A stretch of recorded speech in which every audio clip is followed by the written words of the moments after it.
fighting COVID-19. I think it's amazing. It's exactly what we should be doing. It helps it feel like New York again. And it's not just limited to here in New York. Holiday displays across the country are being dedicated to frontline workers. A 45-foot Christmas tree in Boston Common will be decorated and dedicated to local healthcare heroes. The First Lady of Mississippi, Illy Reeves, is asking artisans to create ornaments to honor the state's frontline workers and first responders in hopes of lifting their spirits this season. And in Bethlehem, Pennsylvania, 200 hand-engraved ornaments, each bearing the name of nurses, doctors, and other frontline workers, hang in the city square. I think it's very special, especially this time of year with the star, and it's just a beautiful sound of wind chimes, which gives hope. So this year, when you hear a bell ring, an angel here on earth just got their wings. And that's nightly news for this Monday. Tomorrow, we'll have my conversation with President-elect Joe Biden. Thank you for watching, everyone. I'm Lester Holt. Please take care of yourself and each other.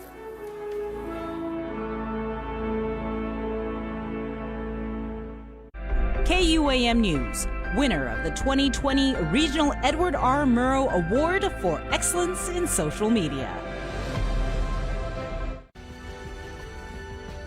Tokyo 21, presented locally by IT&E.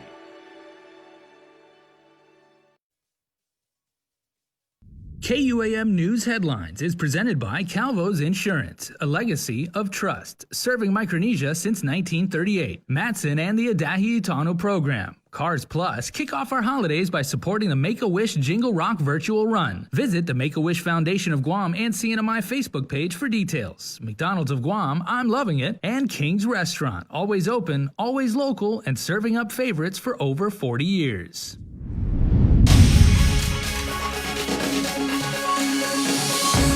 Tonight on KUAM News Primetime, the family of Juan Uggan seeks answers almost a year after he was shot outside their home in Mingilao. Plus, the Department of Youth Affairs is COVID-free tonight after all residents have been given health clearances. Plus, your lawmakers resumed session and they debated a series of bills. Half a day and good evening, everyone. We begin with the latest COVID numbers from the Joint Information Center. As of Monday evening, 53 out of 773 samples run through various clinics and labs returned positive. To date, there have been 6,602 officially reported cases, with 1,650 in active isolation, and almost 4,900 have recovered. Since March, there have been 106 COVID-related deaths. As for hospitalizations, as of this afternoon, there were 44 people being treated for COVID-19 at GMH. Of that number, 7 are receiving ICU level of care and 4 are on ventilators. Administrator Lillian Posada says while the hospitalizations have gone down recently, it does not mean we are out of the woods. She urges the community to continue to practice all safety measures to stop the spread of COVID. And the goal is to strive for 5. Guam's COVID area risk score is getting closer at 9. 7 days ago, the CAR score was 41.5. Lieutenant Governor Josh Tenorio agrees that just as quick as the CAR score can go down, it can quickly shoot back up. He cautions the community needs to keep its guard up. We have cause for optimism, but that optimism might fade away next week when, if and when we see a spike. I think we're all on the same book with our instincts that things look rosy right now, but any slip can get worse. And unfortunately, you get the sense that it might happen out there in this community. With Thanksgiving just days away, island residents are urged to stick to your household. But if you opt not to, then limit your gathering to 5. Try to have it outdoors, use disposable utensils, mask up, and maintain social distancing. There are no more COVID cases among the residents at the Department of Youth Affairs. An earlier outbreak at the facility left 10 out of 17 residents, along with 8 DYA officers, positive for the virus. DYA Deputy Director Crescinda Uggan says the 2 remaining youth residents that were awaiting health clearances got the green light late this week. Certain units have been disinfected and identified and ready and available should the need for quarantine or isolation arise. And we continue to monitor all the clients and employees and, of course, provide the necessary time for testing in the event the employees feel ill or become symptomatic. All vehicles in the gym were also disinfected. Uggan says they used a fogger purchased by DYA staff and recommended by GFD.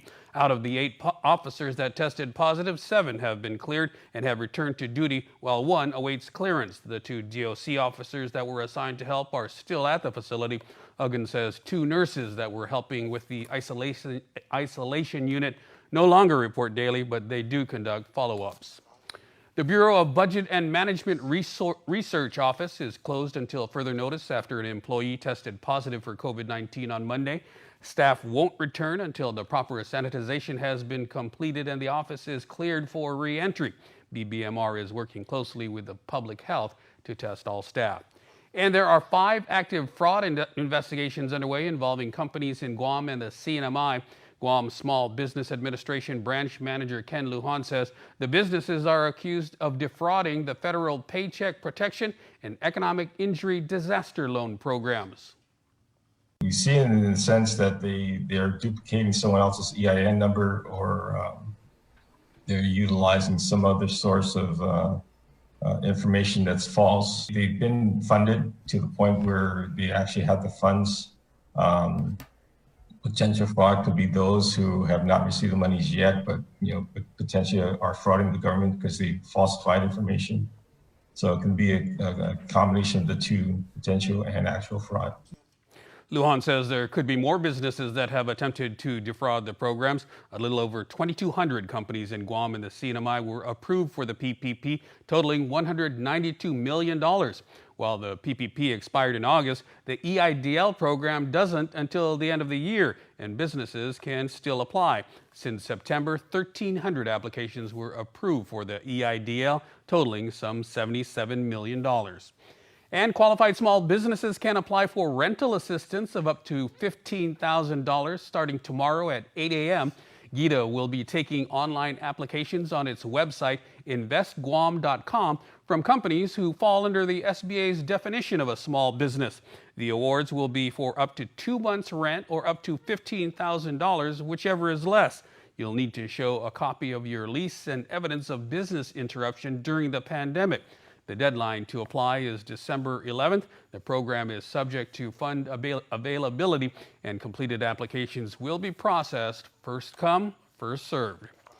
It's been nearly 1 year, and the family of slain Juan Uggan still seeks justice and closure. Adriana Cotero reports. Thanksgiving is coming, and every holiday that comes, there's an emptiness in our hearts. I just want justice for my son. Another holiday without her son, and without any answers. Sonja Uggan mourns the loss of her son and uses her voice to fight for justice. Juan Uggan was shot to his death outside his Manila residence in December of last year, and the search for his killer continues. Please help, because we need all the help we can get. We've tried everything, we've prayed our hearts out, and we're still praying to this day, and we're trusting in God to bring the light in. We want the truth to come out. We want justice for the voice that cannot speak. And that voice is my son's. Also speaking up for Uggan, his sister, Nadine Valino. She says she called Guam Police Department detectives assigned to the case 2 weeks ago. About 2 weeks ago, I finally got a hold of Detective Santos. And, like he said, they're still actively looking. But, right now there's nothing they can further give me any leads or anything. To us, my mom, she cries every day because it bothers her to see, there's nobody there. We feel like nobody's doing anything. And, we constantly pray that, somebody will, do to be the way I feel. And I'm going to just be very blunt, that there's incompetent detectives there in that criminal investigation unit, because for one, nobody reached out to the family. Nobody doesn't even, to give us any updates. I mean, even if there's no updates, but at least to reassure us that, we're actively looking. We have to be the one to initiate that call. Expressing frustrations with law enforcement and pleading for closure. And, for us as a family, it's very hard because every day it's like there's somebody roaming around this island free, and it's not right. We want justice for my brother, but also closure, to make sure that, whoever done this to him, that they're put in jail. KUAM reached out to GPD for response to the Uggan family and for any further updates on the case. As of news time, we have yet to receive a response. Sonja shares this message to the detectives. The head of the police department, he promised us that he will be doing everything in his power to help us solve the case. So I'm pleading to him and to all the detectives. I know there's something out there and I don't know why it's not being revealed, but I just want you to help us bring justice for Juan because he didn't deserve to die the way he did. Please, Guam Police Department and all the detectives that are working on my son's case, please help us. Trusting in faith, placing it in God's hands, Sonja reminds everyone this Thanksgiving season to give thanks for the loved ones you have. It's not the same. That's why I'm saying to everybody, you have your family members, be grateful. Hug them every night. Be thankful you still have them because you never know what's going to happen. Tomorrow's not ours. It's never promised. But we have to love our family members and cherish every single one of them. That's what Thanksgiving is. Be thankful for what you have. If you have any information on this case, call GPD Dispatch at 472-8911 or leave a tip at guam.crimestoppersweb.com. Reporting for Guam's News Network, I'm Adriana Cotero.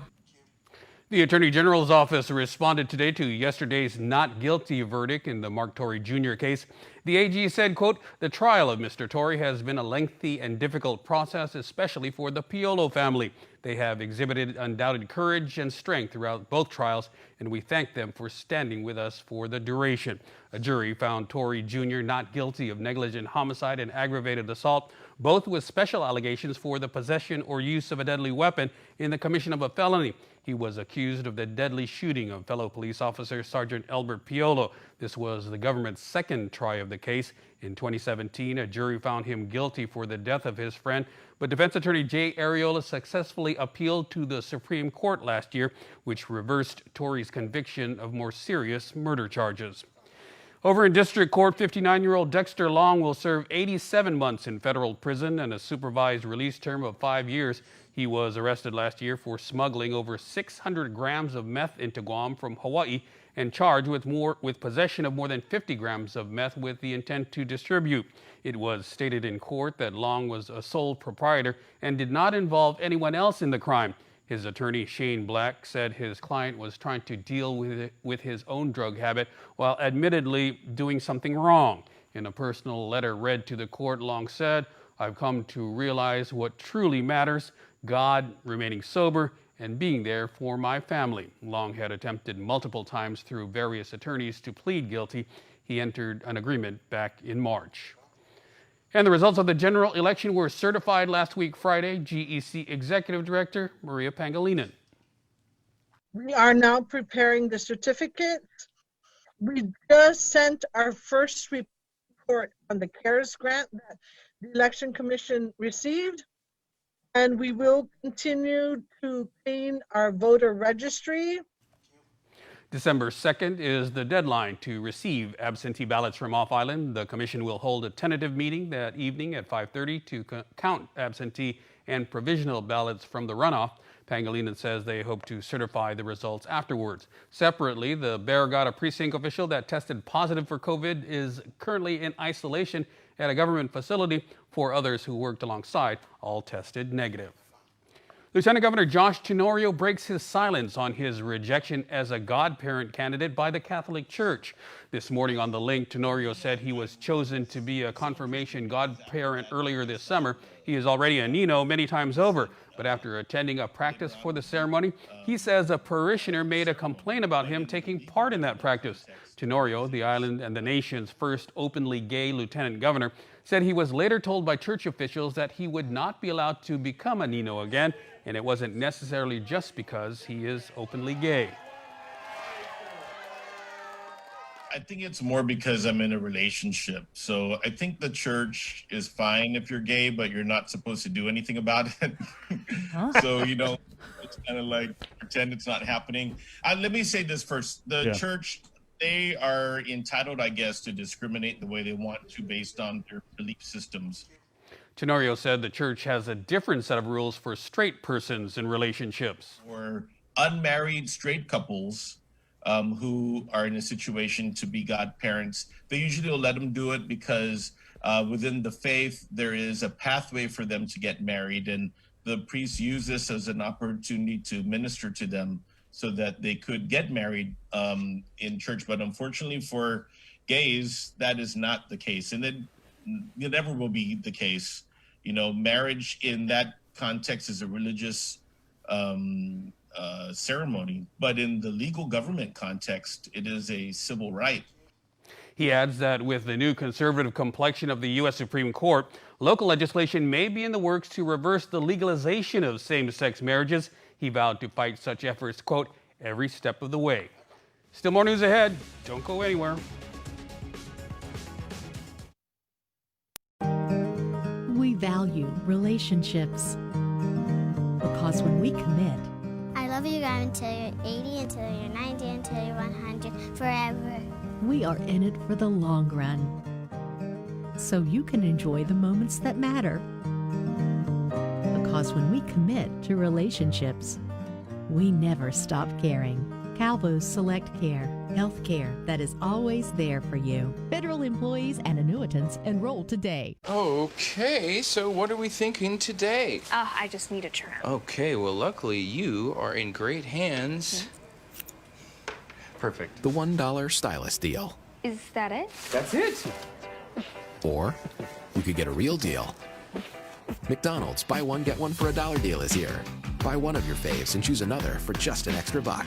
Choose from the Big Mac, filet of fish, quarter pounder with cheese, and 10-piece chicken McNuggets, but only for a limited time. Today, we're doing things in ways we've never done before, including the way we bank. At Bank of Hawaii, we're helping you manage your money today's way, with easy-to-use tools that make it safe and simple to bank anytime, anywhere. Even apply for a loan, all online. So as life keeps changing, count on Bank of Hawaii to help you change right along with it. Bank of Hawaii, welcome to tomorrow. KUAM News, winner of the 2020 Regional Edward R. Murrow Award for Excellence in Social Media. Welcome back. A request for a possible 14% increase in your monthly power bill is being presented to the Consolidated Commission on Utilities at this hour. GPA is seeking a 28% hike in the fuel surcharge known as the LEAC. The power company wants to cut the fuel cost under recovery in half by July of next year, from $30 million to $15 million. Rising world oil prices are what's fueling the increase. CCU board member Simon Sanchez says last July, the projected cost per barrel was $39.30, but the actual cost was $54. He says the widening under recovery could impact GPA's ability to buy oil next summer. Late this afternoon, though, Sanchez said the CCU, quote, may seek alternates to an increase. Tune in to The Link tomorrow as Sanchez will be a guest. Any hike still requires final approval from the Public Utilities Commission. Meanwhile, the Guam Solid Waste Authority is also struggling to cover its costs. It's also eyeing a possible rate increase or a new mandatory residential collection policy. Here's more. In a presentation today for the Island-Wide Beautification Task Force, GSWA General Manager Larry Gass said the pandemic and the resulting plunge in business activity has hit the agency hard. The commercial tonnage, you can see it was running along fairly even. And then when March hit, the commercial tonnage bottomed out. Gass says it's on commercial business that they make money. On residential, they actually lose money. According to their latest financials, GSWA ended the last fiscal year more than $1 million short. GSWA Chairman Andrew Gale says the board's been looking at various ways to make up the shortfall. They include federal grants, making residential collection mandatory, and yes, a rate increase. The third-party audit said, look, you got to adjust rates. The PUC saw it. I talked to a PUC commissioner and he says, man, it's pretty obvious the way they wrote that report. If something isn't done, if you don't implement you don't either change your rates or implement this mandatory collection, you guys are going to be insolvent. So the receiver, they didn't change rates for 10 years. They didn't set aside enough reserves, and we find ourselves in this position. And now they're ready to get out of here. So we need to be able to figure out how we can remain solvent and go forward. And what are the ways to do that? Lieutenant Governor Josh Tenorio says the administration knows they need help, be it through raising rates or an offset of the $5 million in annual debt service GSWA pays to fund the upkeep of the old ORDOT dump and the Luzon landfill. And the reality is that no matter what we do, either path seems to be, seems to need an infusion of capital somehow. And if it's not additional rates, is it going to be additional subsidy from the general fund? Those are things that we have to basically work on and iron out. Tenorio says the administration also favors mandatory trash collection, but will need the legislature to pass a bill to get it done. Senators today debated a bill by Senator Joe San Agustin that would allow GDOE, UOG, GCC, and the Guam Charter School to enter into alternative energy power purchase or leaseback agreements. San Agustin says the move would allow them to cut back on their power bills for other important expenses. With just DOE, where their annual power bill averages $12 million, the savings would be great.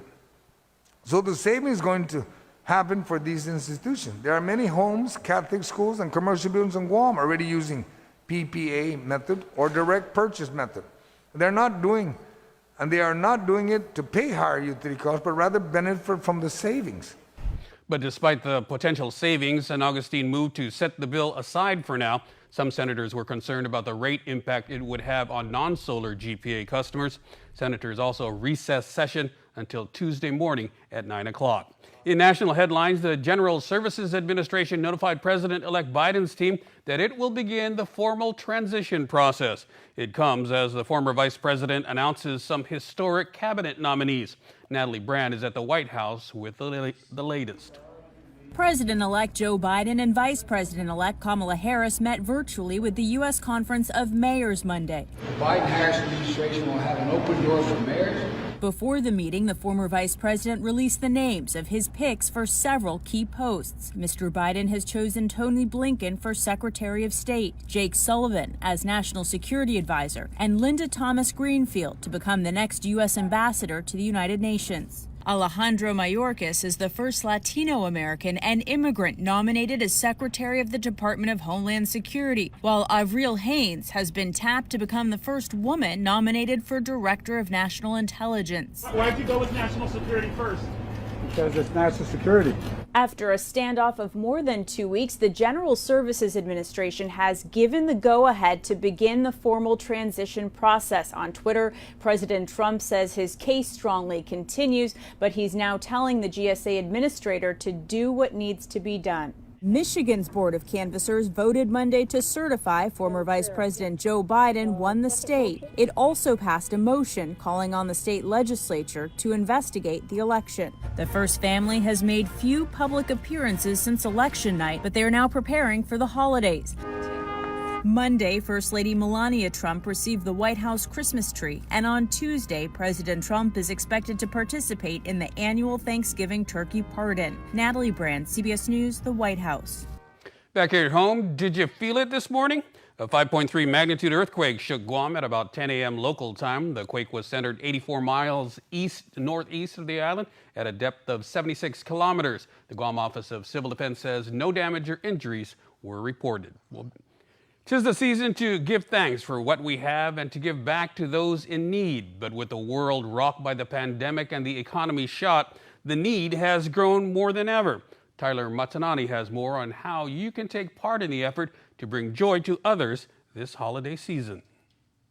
The holidays are typically a season of celebration and joy, but for some families, it can be a reminder of financial and emotional stress. Every year, the Salvation Army holds their annual Toy and Joy Drive to raise toy donations to children in need. Although they've already met their goal of serving 400 families, they're striving to go above and beyond to still be able to hold their walk-in toy shop. Salvation Army's Captain Eric Rudd. Right now, we're a little bit spare, but we had a really generous donation from Twinkles. We've had several people come by and drop off items, but we're going to rely on Toys for Tots and the generosity of our Guamanian friends here. But they need your help in more than just the toy department. The Salvation Army receives anywhere from 65 to 100 calls a day for their food bank. But as Maricel Dizon shows, the demand seems to be coming up greater than the supply. As you can see behind me, our food pantry shelves are really low. If you're unable to make it to the Salvation Army office on Giving Tuesday, December 1st from 7 a.m. to 2 p.m., the KUAM Care Force will be holding a donation drive-thru at the KUAM studios where donors can drop off donations of canned goods and toys and gifts for the Salvation Army's food bank and toy drive. Reporting for Guam's News Network, I'm Tyler Matanani. We should add that Quality Distributors made a huge donation of $40,000 worth of food for the Salvation Army's food bank. The donation included 10,000 pounds of rice, 4,800 cans of tulip luncheon meat, turkeys, hams, paper products, and assorted snacks. We'll be back with more news right after this.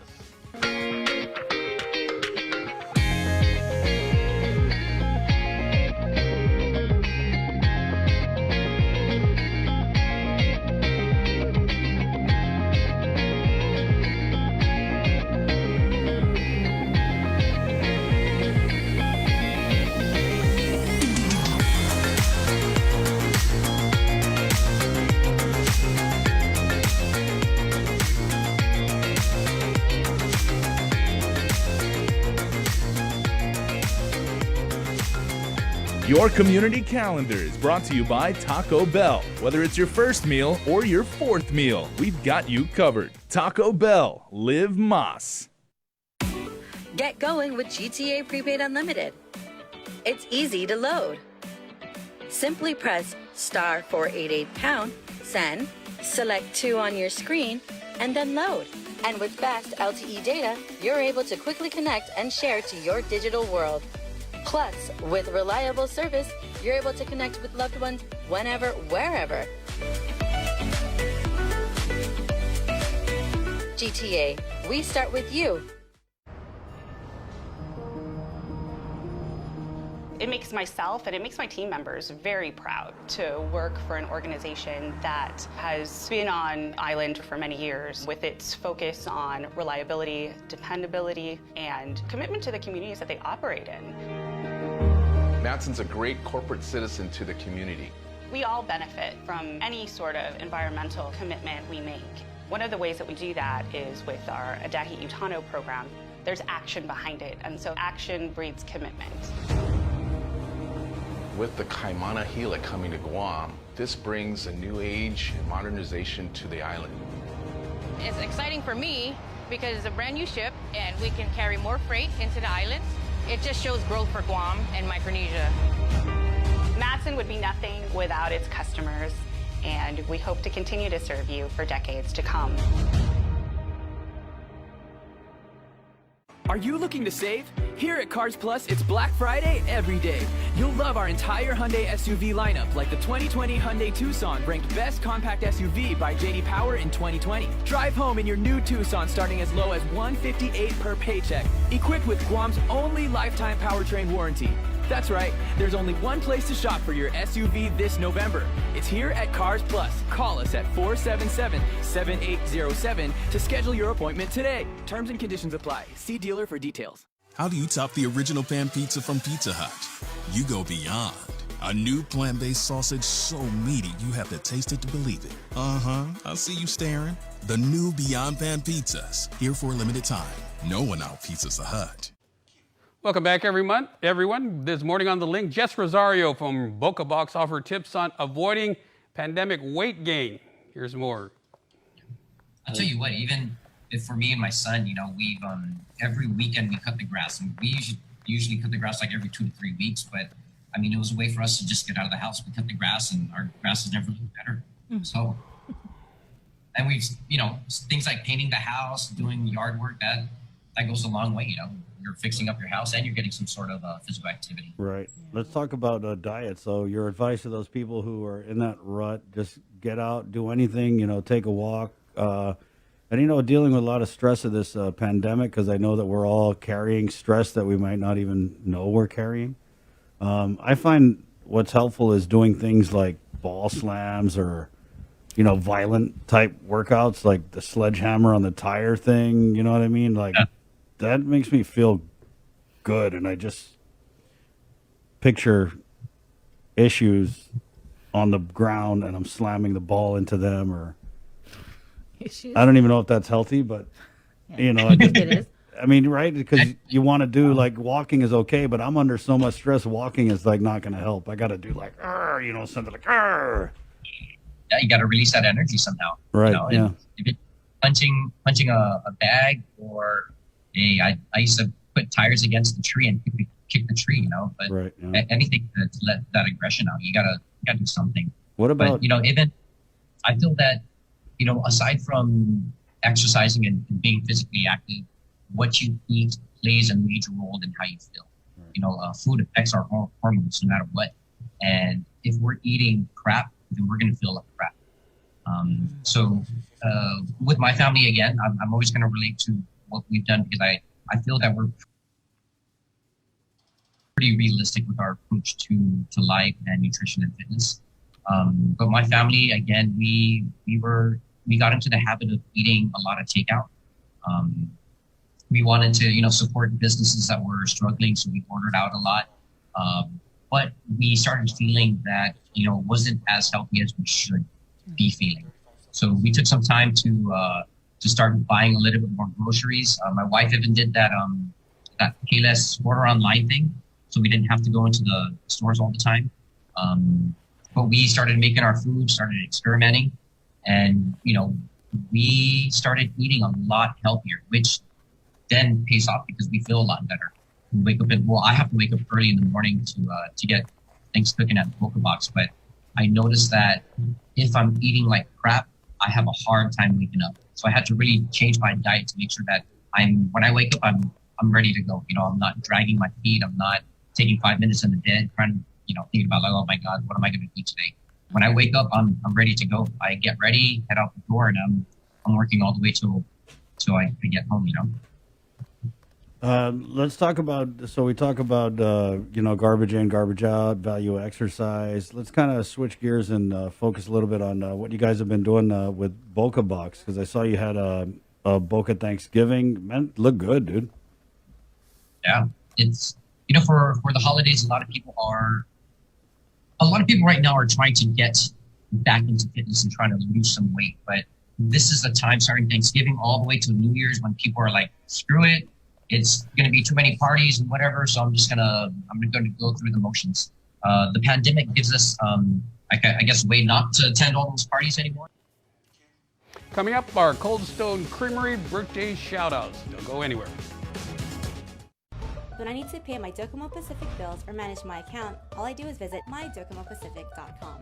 It's easy to set up. I just visit the website and click on the link to set up my account. I filled out the registration page starting with my account number. I received a text message with a temporary username and password. After making initial changes on my security settings, I'm in! Now I can make payments or manage my Docomo Pacific account without needing to leave home. With Docomo Pacific, we're better together.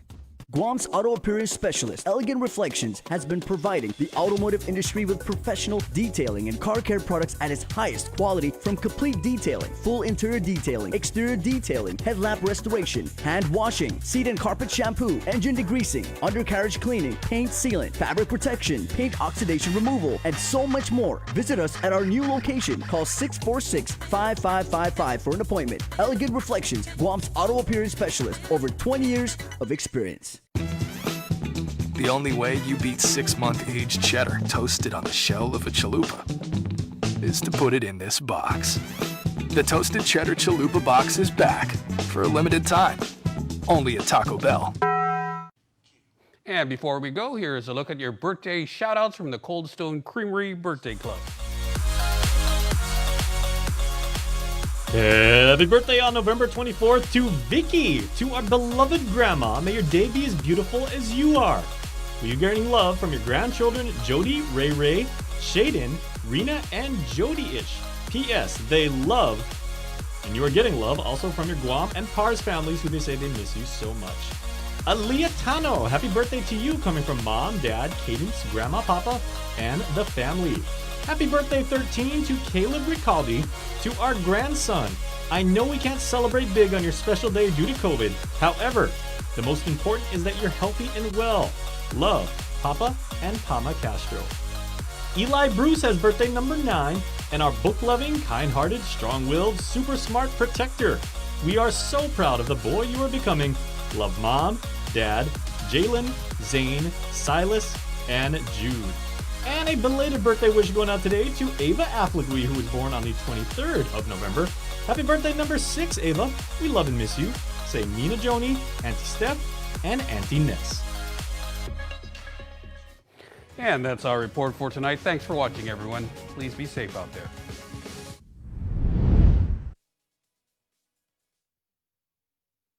What's up, Guam? Dave Delgado here for In the Zone. With me on the show tonight, John Wigglesworth, Triton Esports Coordinator, here to talk about the esports program over at UOG. Absolutely. So the program itself